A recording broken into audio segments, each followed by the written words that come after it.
आज या ठिकाणी पंढरपूर तालुक्यातील रांजणी या गावी प्राथमिक आरोग्य केंद्राचं उद्घाटन या ठिकाणी संपन्न झालं आहे। या उद्घाटनासाठी या जिल्ह्याचे पालकमंत्री माननीय चंद्रकांतदादा पाटील आणि राज्याचे आरोग्यमंत्री डॉक्टर तानाजीराव सावंत सर या ठिकाणी उपस्थित होते।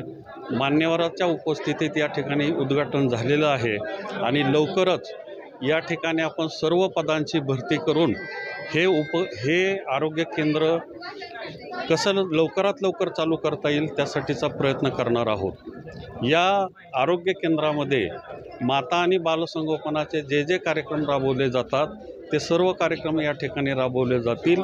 त्याचबरोबर OPD, IPD, कुटुंब नियोजन शस्त्रक्रिया, TB, लेप्रसी या रुग्णांना पण या ठिकाणी औषधोपचार केला जाणार आहे। साधारण किती रुग्णांसाठी बेड अवेलेबल असणार, कोणकोणत्या सुविधा या ठिकाणी जे रुग्ण येणार आहेत ते सर्वच प्रकारचे रुग्ण येतात, कारण हे प्राथमिक आरोग्य केंद्र आहे। तर या ठिकाणी आलेले रुग्ण जे या ठिकाणी बरं करू शकतो आम्ही ते या ठिकाणी केले जातात आणि ज्या रुग्णांना उपचार करण्यासाठी याच्यापेक्षा वरच्या स्तराची आवश्यकता आहे तर अशा रुग्णांना आपण रेफरल सर्व्हिस किंवा संदर्भ सेवा देतो आणि त्यांना आपण रेफर करतो। उपचार कधीपासून मिळतील रुग्णांना?